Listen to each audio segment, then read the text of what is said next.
Prominent pro-democracy campaigner Freeman Chari has intensified pressure on Zimbabwean President Emmerson Mnangagwa by urging him to step down in 2028 in accordance with the country's constitution.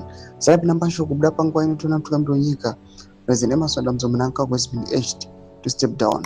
In a time the ruling party ZANU-PF, especially the Uganda faction, it is putting much effort kuti attain Vision 2030 through my constitutional amendments. Time to go. Activist Freeman Chari tells Mnangagwa to step down in 2028.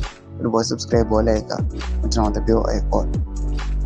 Team number truth and about the picture Chari said, leaders across Africa have shown that peaceful retirement from power is both possible and necessary for democracy to thrive.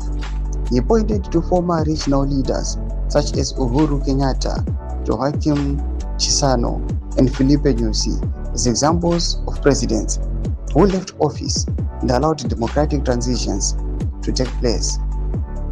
The outspoken activist reportedly called on Mnangagwa to go and rest after his current constitutional term ends, warning against any attempts to extend presidential rule beyond 2028.